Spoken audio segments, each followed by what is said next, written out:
Good evening, ladies and gentlemen. A very warm welcome to the VIP Industries Limited Q4 FY 2021 earnings conference call. From the senior management, we have with us today Ms. Radhika Piramal, Executive Vice Chairman, Mr. Anindya Dutta, Managing Director, and Ms. Neetu Kashiramka, Chief Financial Officer. As a reminder, all participant lines will be in the listen-only mode, and there will be an opportunity for you to ask questions after the presentation concludes. Should you need assistance during the conference call, please signal an operator by pressing star then 0 on a touch-tone phone. Please note that this conference is being recorded. I now hand the conference over to Ms. Radhika Piramal, Executive Vice Chairman, VIP Industries Limited. Thank you, and over to you, madam. Thank you so much.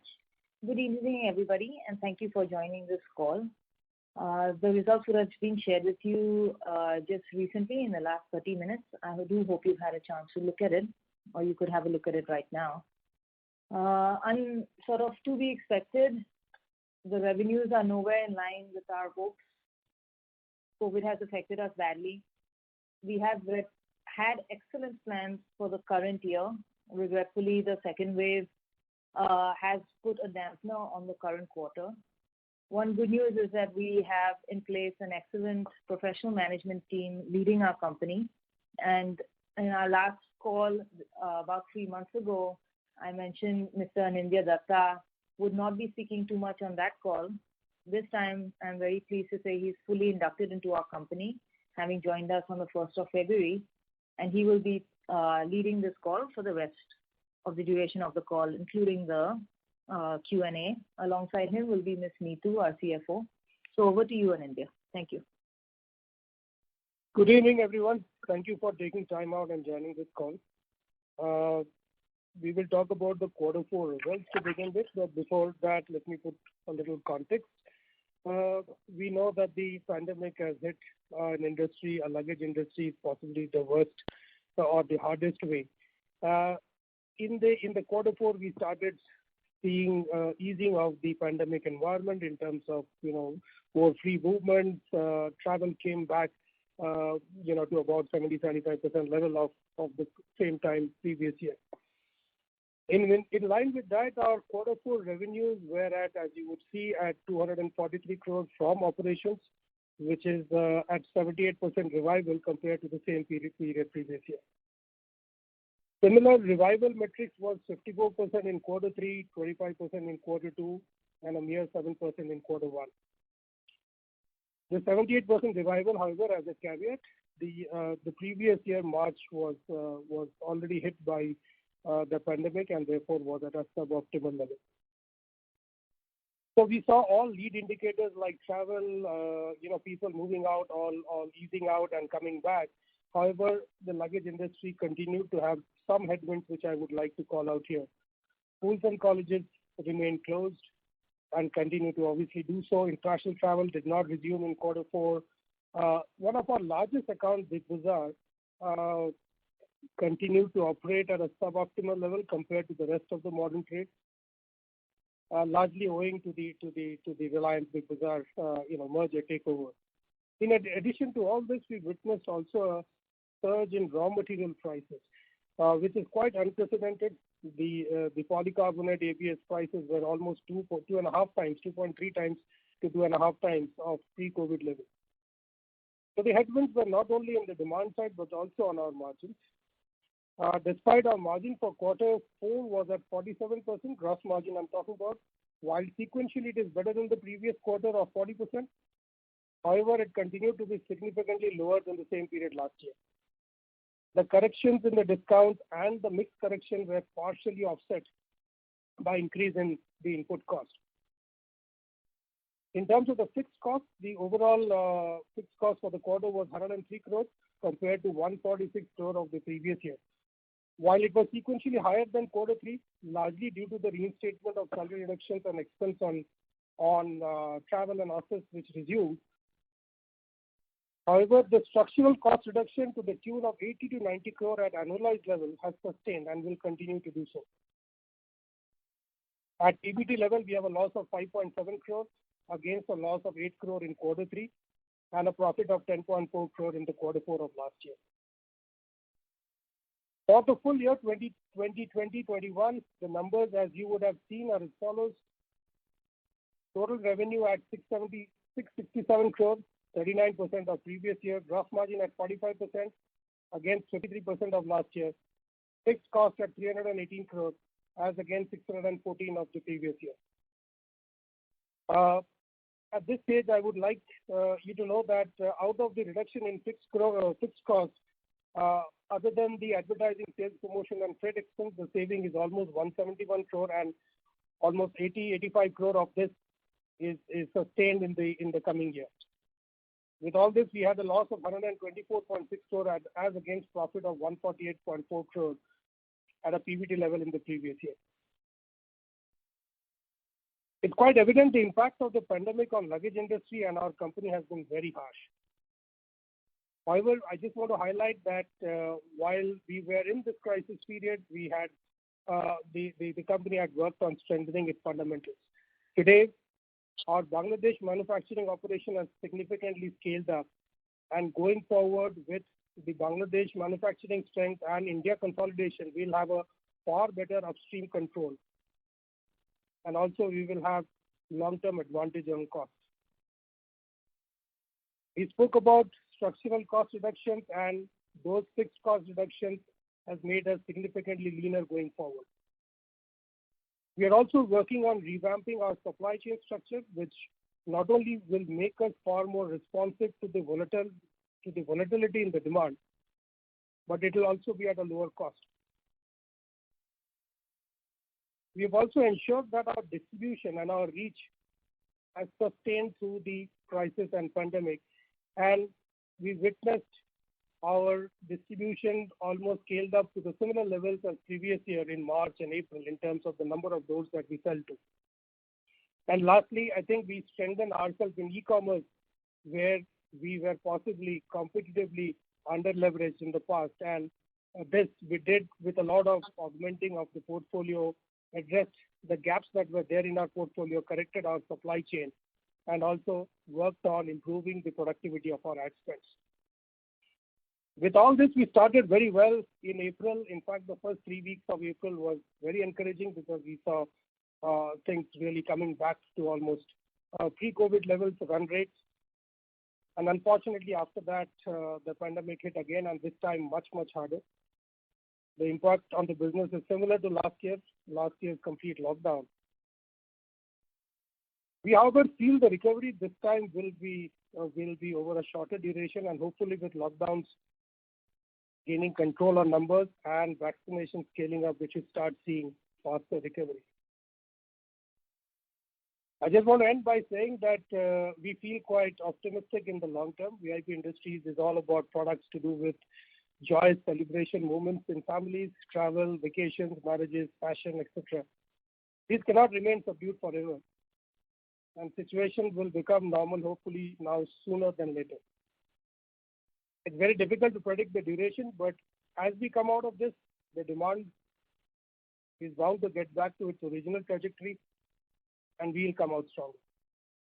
Thank you.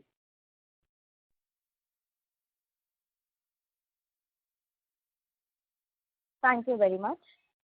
We will now begin the question and answer session. Anyone who wishes to ask a question may press star and 1 on the touch-tone telephone.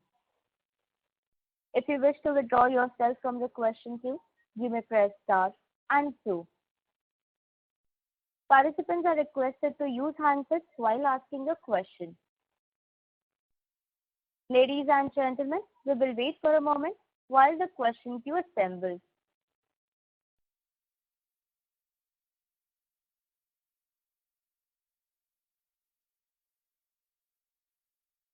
Participants, to ask a question, you may press star and 1.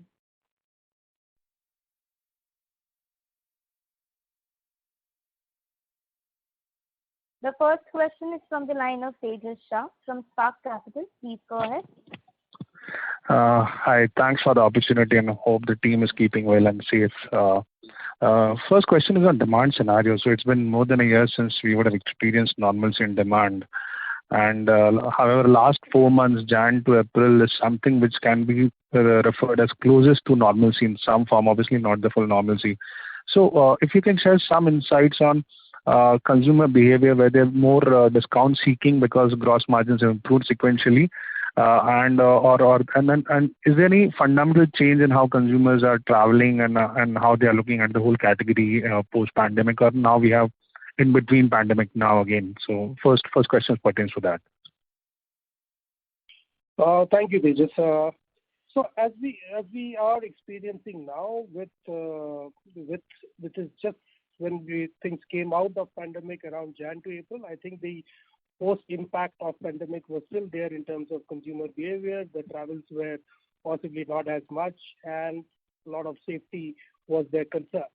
So while this had an impact on the quantum of the demand, but in terms of nature of the demand, I don't think there will be much of a distortion as things comes back completely to its normal.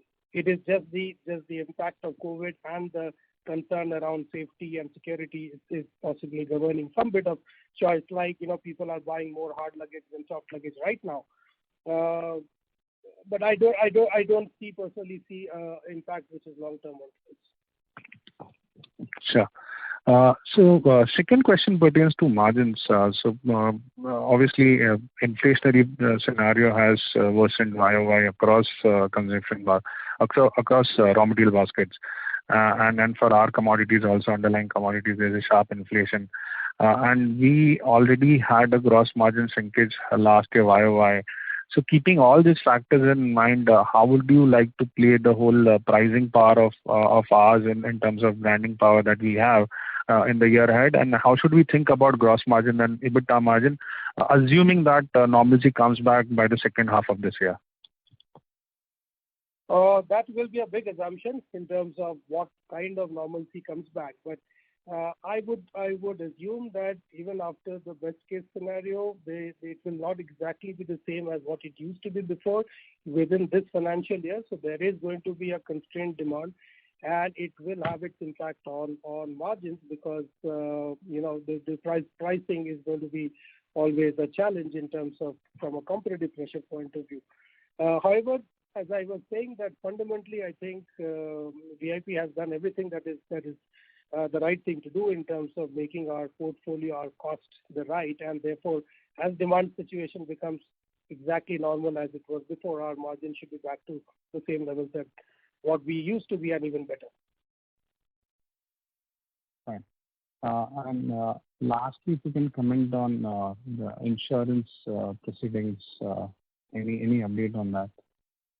So Tejas, I'll take this. So on insurance proceedings, we are still, I would say, 3 to 4 months away from getting a clear picture. It's a PSU, and because of the second lockdown, again, the people are not there now. So we are very positive, but yes, it will still take 3 to 4. Sure. That's all from my side. Thanks and all the best. Thank you. The next question is from the line of Amandeep Singh from Ambit Capital. Please go ahead. Thanks for the opportunity. Firstly, we note that the global luggage players are still closing EBOs to keep the cost under control amid COVID-led uncertainties. So similarly, with COVID second wave impacting the recovery, can you help us with your thoughts if you would maintain your current EBO counts or might have a relook on the strategy and close few more stores? Also, any update on the rental waivers across the malls and high streets amid the lockdown again? Right. Thank you for the question. You're right. EBO is a concern on cost, but VIP we had kind of taken hard measures in the previous wave itself and had kind of shut down almost 100 stores. As we speak right now, our viewpoint is that we would like to continue most of them. We can still look at a few which is falling which is almost sitting on the fence in terms of its long-term potential to profit. But this is something that, as we speak right now, we are wanting to continue with these reviews. This is also based on our assumption that we think this time the turnaround will be faster or quicker than last time. So, sir, and any update on the waivers which you might be discussing because it's again a lockdown? Yes, so we've started the conversation. It's very recent right now. It's been last few weeks when this has happened. But that's something that we'll obviously put up very aggressively with the landlords and look at any possibility of waivers and reduction in rents in the short term. Thanks for that. And so secondly, on the employee cost, now with the second wave of lockdown, will it be fair to assume that the run rate will remain at rupees 38 crores per quarter going forward, or will it be fair to expect more efficiencies here? At this stage, we are, we've done a huge amount of cut in the previous year, and I think our approach would be to continue with the team and the morale and keep ourselves ready for growth going forward. And therefore, we may have some bit of efficiency happening here, but largely we will continue with the employee base and the talent that we have. So, sir. Just The to VIP add, knows. the employee cost for the quarter does not have incentives and other things. If we do well, then that will be the additional cost. Noted. Thanks. And we have been also hearing that the supply chain issues with respect to sourcing from China has sustained. So in that context, can you help us understand if VIP is also facing similar supply chain issues even now? As I was saying, that we have moved and successfully moved a large part of our production to our in-house production in Bangladesh. So going forward, any kind of exposure to China supply chain issues is something that we will possibly not have. Though we are dependent on some raw material coming from China, and there is implication on freight rates that have increased significantly between China and Bangladesh. But in terms of a larger disruption because of what may happen in the China trade, it's not something that we will be impacted with. Yes, sir. And so finally, I mean, if we were to just extend the previous question, and now with you on board having the experience in the international markets in the past, is it fair to assume that VIP would boost its export sales via OEM manufacturing, assuming that even other luggage players globally would be facing similar supply chain issues from China, or is it too early to say that? Strategically and in the long term, what you're saying is yes, that's something that we would be eyeing. But as we speak, as an immediate short-term measure, that's not something that we may land up with or choose to do. So, but that's something that is under evaluation. It will be a better time possibly to see where we land ourselves on this. So, sir, thank you and all the very best. Thank you. Thank you.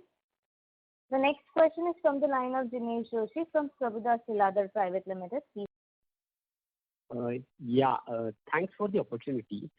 If possible, I just need one small clarification. Now, if I look at our gross margins during FY21, in 3 out of 4 quarters, we were lower than one of our listed peers.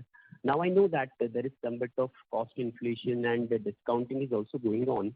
But sir, in the past, such cases have been rare when our gross margin is actually lower than the other listed peers. So is there anything specific that you would want to highlight? I think that's owing largely to the discounts that we were running, and pricing was significantly higher compared to most in the market in terms of the mid-range that we had, and therefore the discounts on that were higher. But as I said, that as demand started coming back and we had taken control of the total inventory situation, as we moved the discounts out from what we were running, we will come back to our, we'll come close to our original levels of gross margin. Sure. And secondly, given that there is cost inflation which is prevailing currently, Is there any action on price front? Have we taken any hike recently, or is there something on the card in the near future? So yes, we have taken a price increase. In fact, two rounds of price increase, not very large, but as the input prices increased and was increasing, we took one in March and one one now in April as well. So there has been, and this is not across the board, but this is more in selected range. Wherever we felt that we could take the price up is where we have taken. It has not resulted into a large part of the gross margin increase. I think the gross margin increase is largely owing to the reduction in discount and the change in mix. But as we open up and everything resumes, I think the higher price will start playing its role. Is it possible to quantify the quantum, the hikes which we have taken? Would be difficult because it is not across the board one, so it's kind of by range in that. So it will be difficult for us to give you one number for that. Okay, sir. Thanks a lot. Thank you. The next question is from the line of Saurabh from HDFC Mutual Fund. Please go ahead. Good evening, sir. Thanks for taking the question. Wanted to, in the opening comments you mentioned about the savings in cost. Just wanted some more detailed thoughts on that, as in how much of these would be variable? Because when we see as a percentage revenue, our revenue has also fallen sharply this year. And as a percentage of revenue, many of these, the other costs especially, seems to be in line. So, and adjusting for, and if we adjust for the A&P, which we would be increasing as the demand improves, how much there would be a cost saving when assuming the revenue is back to pre-COVID levels? That was one. And secondly, also international business, you talk about the OEM part, but any thoughts on creating a global brand over a longer term? Because our brand is very, there are not many large global brands. So is there an opportunity there? Your thoughts on that, sir? Sure. I'll take the second question. Neetu, can you talk about the cost reduction part? Yes. So on the cost piece, what we are talking about, the saving is on the fixed cost, which does not go in line with revenue. So that overall saving is around 171 crore, and 50% of that we said is sustainable going forward. Other than that, if you see, freight will go in line with revenue. And advertisement anyways, as and when the things improve, we will start to spend. And can you just throw more like what would these costs be? I understand one would be employee cost, which you had been highlighting in the previous quarters also. Yes. Apart from employee cost, there were two parts. One was a salary cut, which was there till December for 9 months. And then there was headcount reduction. So salary cut has been resumed from January, so it's back to normal. Whereas the headcount reduction remains. So that's how 50% of the employee cost saving will come back. And on the other expenses, 100 store closures, and we also had, so wherever there was rent reductions and waivers will come back. Whereas we, for example, we closed 100 stores now. That's a permanent save. So like that. We have closed some of the offices. So closures, yes, it's a permanent. Whereas wherever there was a waiver or a reduction, it is going to be. But I'm just asking one thing. When we say this headcount reduction in store closure, so these would be permanent. But assuming the sales are back to like 600, 700 crores levels, so will we be able to manage with these lower number of stores as well as lower headcount? At this point of time, yes. On the management piece, we don't intend to increase the headcount. Okay, ma'am. Yeah. To answer the other question that you had about international, obviously we would love to take the strength that we have in India to the pockets outside, and we will get to that. But before that, I think it's very important right now as we come out of the pandemic is to consolidate and get ourselves fully back up and running the way the India market was, and therefore our first focus as we are coming out of this would be to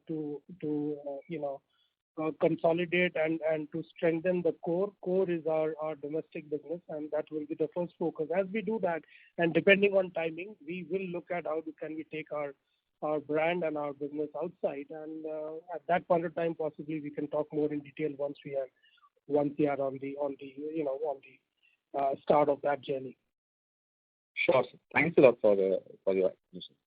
All the best. Thank you. Thank you. The next question is from the line of Dhaval Dama from Motilal Oswal Asset Management. Please go ahead. Hi. Thanks for the opportunity. So just wanted to ask you now, basically, if I have to look at FY21 as compared to FY20, gross margins have been significantly lower as compared to our pre-COVID levels. And we are mentioning that discounting had been quite higher during the current year. But can you highlight or can you just give us some broader understanding, like say, if the product mix or the brand mix would have been dramatically different in FY21 for you as compared to what it would have been in FY20 or FY19? Just a broader understanding. Because to our mind, it becomes very difficult when we compare a value-based player or the third largest player in the category today making similar gross margins as what you have done during the current quarter also. Right. So, yes, the product mix did change in FY21 in favor of the value portfolio within the VIP portfolio as compared to FY20. And that happened largely because, that part of the market possibly was growing faster. E-commerce was something that was throughputing harder than most of the other channels. And we also played aggressively within those channels to get the revenue. So it did temporarily reduce or change the mix in favor of the value portfolio. But that's not how the VIP, portfolio strength is, and therefore the VIP and Skybags and the ranges under these brands is something that didn't play its role as much in the revival phase because we were carrying stocks and we had to convert. When we started making in Bangladesh, we started making more of these lower end products because that's what the demand was. So I would keep it a temporary phase where we had to go in with our value range more aggressively. But going forward, once the revival is there and we come back, the demand comes back to its levels of pre-COVID, we should be able to spring back to what our mix was before. A large part of that, if not entirely. And second thing, one more thing I wanted to ask you now, given the current scenario, if I have to look at the company in terms of two buckets of how things can pan out over the next 6 months and over the next 3 years, if I have to say that. Now, do you think that, how long do you think that as per your view sitting in today, this value portfolio will continue to grow faster? Like you mentioned in your opening remarks that April first 2 to 3 weeks, there was a decent recovery and we were almost back to pre-COVID levels. So maybe if you can throw some light on that, basically how are we looking at over the next 6 months and over the next 2 to 3 years, and also would we be willing to sacrifice a bit of gross margins as compared to what we were doing at pre-COVID levels for market share gains? How do we look at it? So to answer the first question, while the environment of constrained demand situation is there is always going to be a higher play of the value segment that will remain because people are going to compete on prices, and that will bring down the prices, and also possibly somewhere affordability kicks in during this time, and people, whatever purchase is happening, is looking at a lower price option. But that's short term. That's as much as what the current situation will last, and that's something that is very difficult to predict. But when you talk about the long term, I don't see the consumer behavior to be one towards the value segment or a large part going there. And also, the marketeers and especially our role in making the mid and the upper end is going to start kicking in, and that's what we would like to do to create demand at the upper end through innovation, through better products, through communication, and a better experience of the consumer. So that is what we were good at, and we'll continue to come back to do, and therefore I don't see that as a problem in the long run. Did that answer your question? You had one more question over here. Yeah. So basically, over a longer period of time, would you be willing to sacrifice some bit of your older levels of gross margins for market share gain? So we were not, we will not be okay, losing market share. That I think is a stronger resolve. And we would like to make sure that we gain back market share. And if that needs us to relook at our portfolio and to look at some bit of shaving of gross margin, we may do that. But right now, I think that's not something that is that's something that is a easy conclusion that to gain market share you may need to lose margin. But to answer your question, we're going to be strongly focused on gaining back our share. Sure.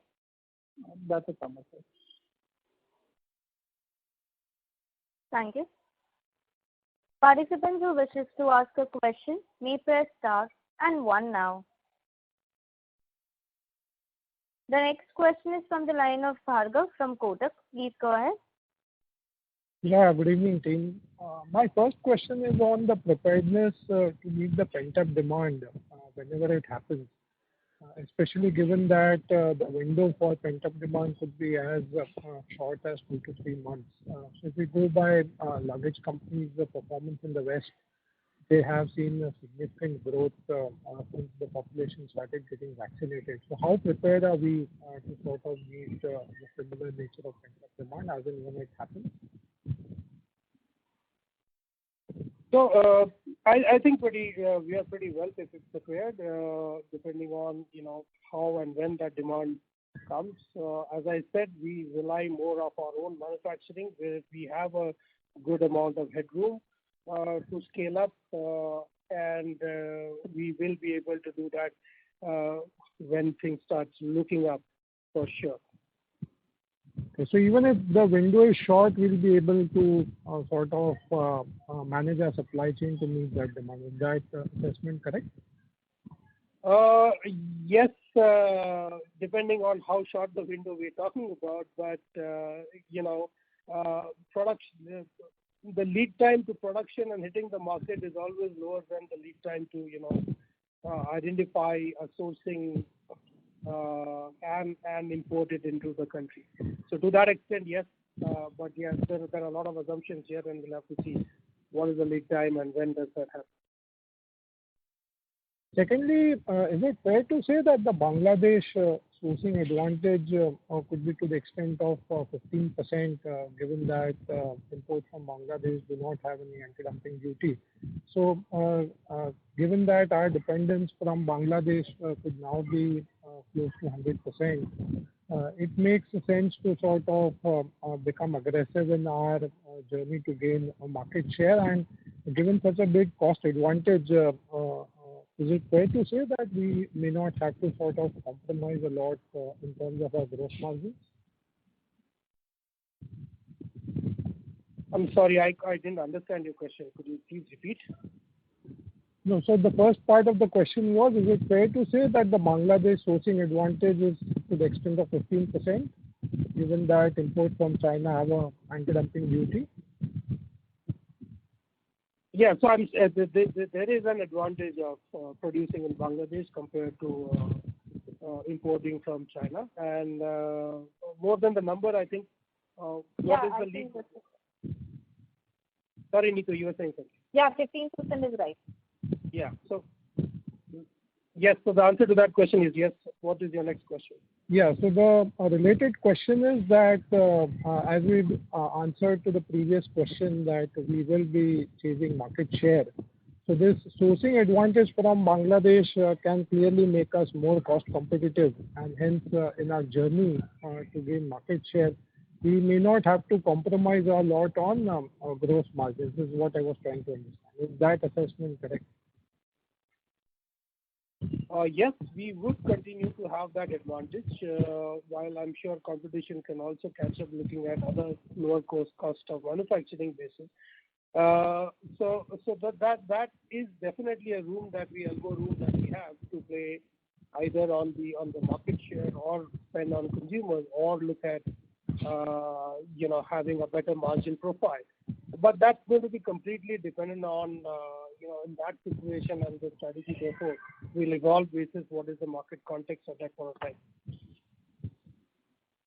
And lastly, sir, given that a lot of unorganized players operate in the luggage industry, would it be fair to say that the organized players would have gained the retail market share in the store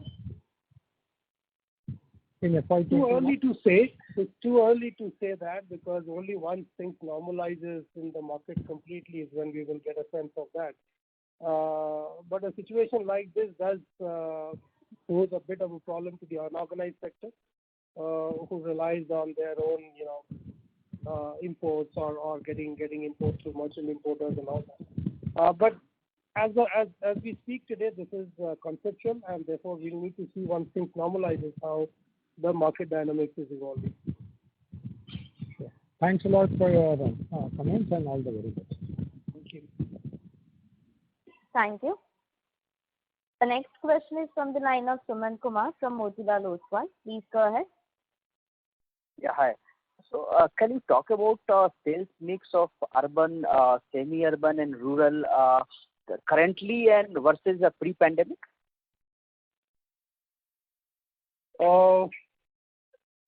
We can talk about how various channels are evolving, but and within that there are insights about from the e-commerce channel that the tier 2, tier 3 cities within e-commerce seem to be showing a better traction.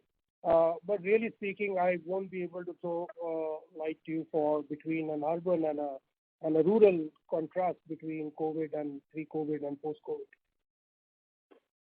So can you talk about the growth momentum in the two markets? Sorry, I didn't get your question. Growth momentum also?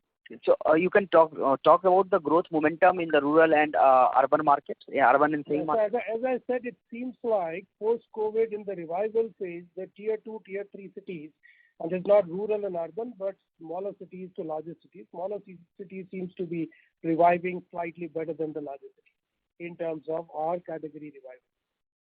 Okay. And talking about the wedding segment, we have a better expectation, but during month of May and April there was a lockdown. So the overall demand impact, whatever demand we were expecting, it has a significant impact or some the partial impact. In which segment? Sorry, I didn't get your question. A wedding segment I am talking about. Sorry, which segment actually? Wedding. Anindya, wedding. Wedding segment. Okay. I was thinking about a product. So yes, in April, May, including the wedding segment as well had the impact quite obviously, because with the lockdown like last year, possibly either the dates were changed or the level of celebration was significantly muted. So we did not see anywhere close to the normal wedding season that happens in April, May, June. Thank you so much. Thank you. The next question is from the line of Digant Haria from GreenEdge Wealth. Please go ahead. Yep. Hi, so my question is mainly that, I understand that pandemic has been very harsh on luggage, travel, cinemas, all these industries. But if we just look at our portfolio of polycarbonate duffels, backpacks, this Caprese, the ladies' first brand, and across all the channels, like have we been able to maintain our position more or less in these products as well as these channels, or we have seen some change in our competitive position across any of these matrices? Are you talking about competitive positions within the categories and segments? Yes. So I just want to know that our brand strength or our positioning, has it been impacted? Like, has any player done something really different that they've taken up some segment by surprise, or some market share? If any insights that you can give generally on these things, that would be great. So I don't see anybody within this industry that we are in has done something very different or dramatic. I think everybody has kind of been reeling under the impact and managing their businesses. There has been a little bit of changes within channels and all that with direct competition, depending on which channels are more active for a particular competition. So, for example, channels like CSD or an institution business, or to that extent e-commerce, has done significantly better in the last 12 months, let's say, from till March, than other channels or in other years. And any player who was more who had a higher index on those channels has possibly got a little bit of advantage. But that, I would say, a little bit, and that is temporary, because as things comes back to its normalcy, the channel plays will also get reset back to what it was. There will be a bit of e-commerce which will scale up permanently compared to other channels, and we recognize that, and we are completely on top of it now in terms of our play into the e-commerce channel. Right. So my other two questions are mostly data questions that I think you answered it for some participant, that if our demand goes back to pre-COVID levels, would 15% of our soft luggage sourcing happen from Bangladesh? Like, can Bangladesh, have 15% of the total soft luggage manufacturing there, or? Yeah. So you're saying if when the demand goes back to its normal level, will we have enough capacity to supply from Bangladesh? No, sir. I was trying to get at that earlier, like 70% of our sales was soft luggage, and all of it used to come from China. So now, with Bangladesh capacity and what the work that we have done there, once the demand comes back, what could be the Bangladesh's contribution in our whole soft luggage portfolio? It will be able to manufacture the entirety of the demand, because we are also eyeing, as the demand goes up, one, we have already created huge capacities, and we are also good at creating, and we are fine at creating more capacities in Bangladesh if the demand so increases. Okay. So, sir, you are saying that China may actually, China may just be, the dependency on China will be completely reduced once things normalize, and that could be a source of better margins. You're right. In the long run, we will reduce our dependence to a very large extent on China imports. Right. Perfect, sir. That's great to know. And the last question is that we have around 200 crores of debt. I know that we have taken it just as a prudential measure and never used that. But when do you think would be the right time to repay it? Would it be when we receive the insurance money? Would it be when the second wave is resolutely behind us? Any thoughts on that would be helpful. Thank you, sir. I'll take that question. So current debt is 150 crore and not 200. And these are NCD which are maturing, one in July and one in September. We will repay this, because whatever daily needs we have, we can do it through our normal working capital route. So these NCDs will be repaid in July and September when it is. All right. Thank you so much. That's it from my side. Thank you. The next question is from the line of Aditya Malpani from Bryanston. Please go ahead. Yeah. Hi, sir. Sir, continuing with the last China-Bangladesh question. So our understanding is the kind of variety and the kind of SKU China can make.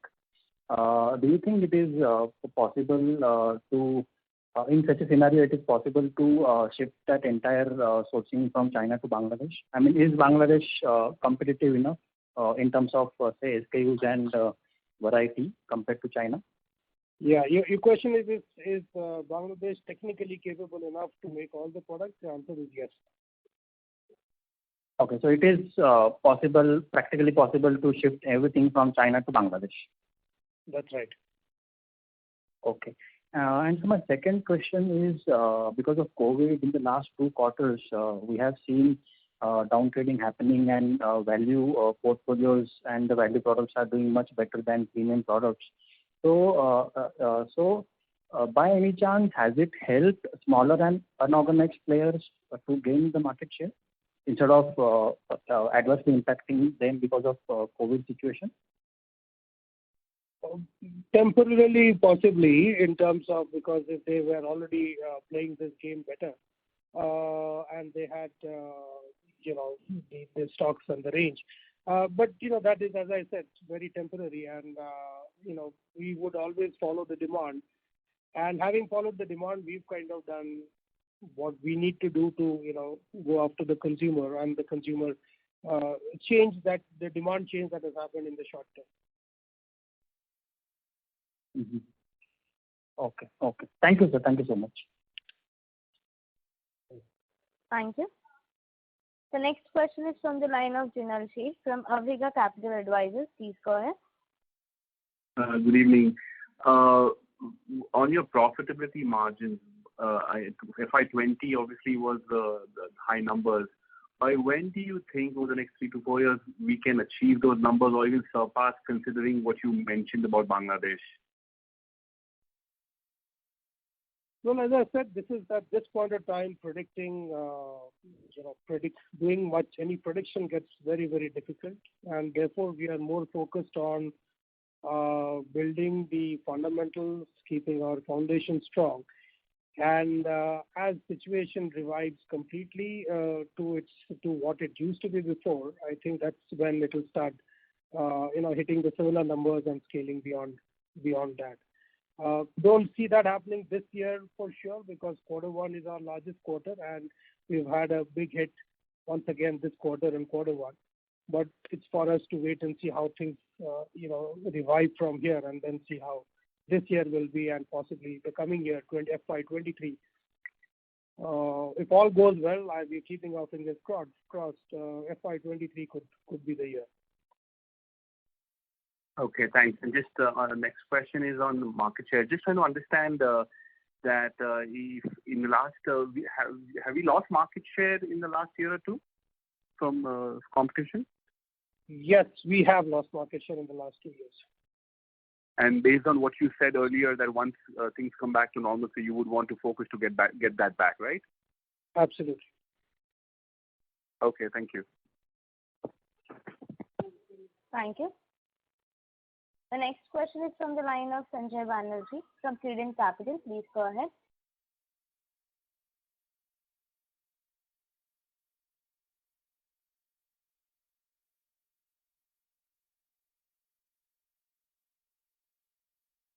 Mr. Banerjee, your line is unmuted. Please go ahead with the question.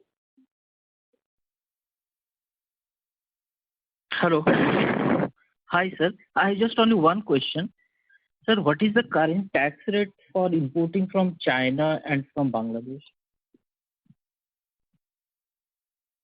Neetu, would you like to take it? From Bangladesh, there is no duty. Right? We are talking about import duty. Whereas yes, from China, it is 15%. It is? 15%. Okay, thank you. Thank you. The next question is from the line of Tejas Shah from Spark Capital. Please go ahead. Hi, couple of follow-ups. So what would be online contribution for FY21 and RCD? You are saying the e-commerce business, right? Online? E-commerce, yeah. So FY21 saw almost 17% of the sale coming from e-commerce. Okay. So is the gross margin contraction reflection of that change as well? Because typically consumer on that channel is much more value seeking than on offline. The expenses to the cost of selling in e-commerce is, other than the margin, is not very high in terms of the fixed costs or overheads, unlike what is there in retail or in modern trade with promoters and all that. To some extent, the higher, margin on the channel kind of gets nullified with the lower overheads to sell on that channel. Having said that, right now the mix that is selling in e-commerce as the scale up happens is of the lower priced variants or lower priced products. So to that extent, it has an impact on gross margin. But I would say that's now, and over a longer period of time, consumers will kind of start. We will have all kind of consumers in e-commerce, and the margin and the mix will improve. Sure. Second, this wave has come with as much surprise as the first wave. Obviously, this time our cost structure is much more agile.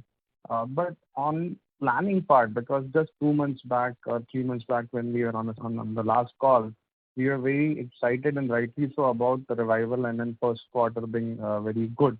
So have we pre-invested in terms of inventory or other commitments which may hit P&L but revenue growth may not follow because of the wave 2? So we did expect a much better quarter one, when we were planning for it. However, if at all there is a reflection of that in inventory, which is more in raw material than in finished goods. We did build some stock in terms of our own manufacturing from Bangladesh, but as of today, we're not very worried about the inventory levels that we have. And lastly, Mr. Anindya, this question is specifically for you. So you have taken charge on this at a very difficult time, and then that was the case for Ms. Neetu also last year. And then as they say that I should not let good crisis go waste. So are you seeing an opportunity to make any structural change in the business, which whenever the normalcy comes, and then that is a matter of speculation, but whenever it comes point to point, VIP is much more stronger and much more agile unit than it is today? Yes, and I think we were already on to that path, and I may add a few more. But as I will say that fundamentals of the business, which is our control on our upstream, our manufacturing of our own long-term advantage on cost, we have made ourselves far more leaner. We are looking at revamping our whole supply chain structure and the method of how do we optimize our inventory. So there are many initiatives that were on, and many are getting built as we speak, which kind of tries and attempts making the fundamentals stronger. Therefore, as we come out of this, we would be in a far better situation to leverage the opportunity, and that's the aim of the management. Great. This was very helpful. Thanks and all that. Thank you. The next question is from the line of Prerna Jhunjhunwala from B&K Securities. Please go ahead. Thank you for the opportunity. So I wanted some clarity on your OEM part of the business that we were thinking about supplying to global markets from our Bangladesh unit. What is your strategy there, and what is the kind of opportunity that you're looking at from that portion of the business? To be honest, we don't have much to talk about it in this forum today right now. That's a possibility, definite possibility. We do have a good manufacturing strength and the right kind of cost to look at that business. But this is not something that we have done in the past, and this is not something that we are ready to talk right now. Let's see how we evolve. And large part of that whole manufacturing base that we had created was for the India demand or the domestic demand that we have. So we really have to think through in terms of how do we use that opportunity, whether it's for OEM or kind of look at the demand here. But we could talk more about this in couple of quarters down the line, possibly. Okay. And any color on the international markets that you serve from this unit for your own brand, your export business largely? Because exports have been doing very well in other industries per se. No, unfortunately, COVID has obviously hit across the world and it has impacted travel. So it's not that the luggage industry is in buoyancy in any part of the world. But having said that, other countries are possibly reviving better and faster than India right now, especially the Western world. And we do have a good setup in Middle East, and as the lockdowns are opening up there, things are coming back to normalcy. Our business should grow in the Middle East. But as we speak right now, it's a much smaller part of the overall business, and it's not something that we are putting as our priority one to at this stage to look at and invest in international markets. Okay.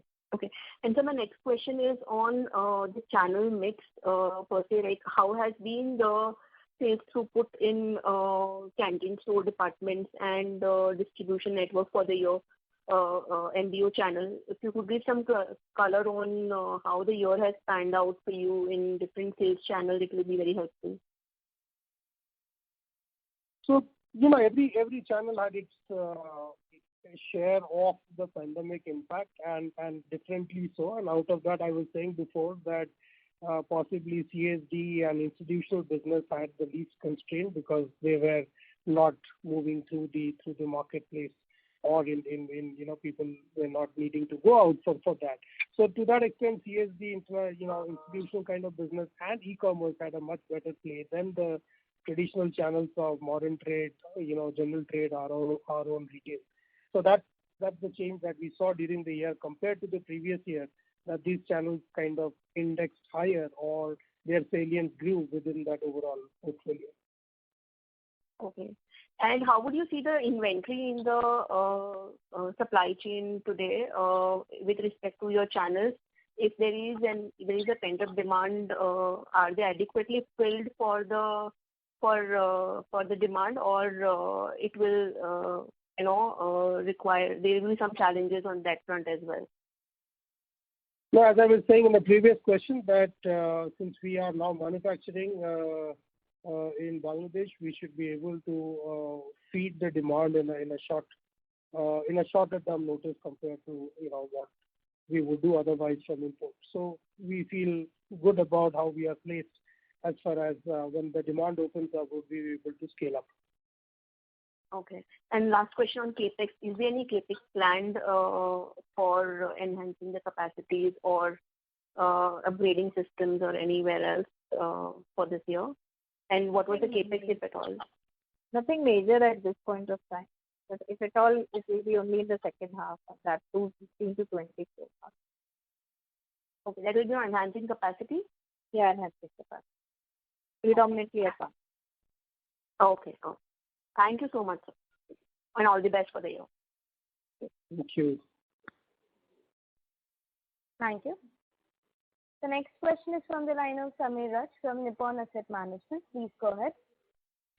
Yeah, good evening, sir. Sir, I just wanted to ask you, since this is your first call, from an outsider's perspective, if you were to look at VIP and if you were to do SWOT analysis, which are strength, weakness, and opportunities in the company, and when post-COVID things come back to normalcy, what kind of changes would you want to bring in this company?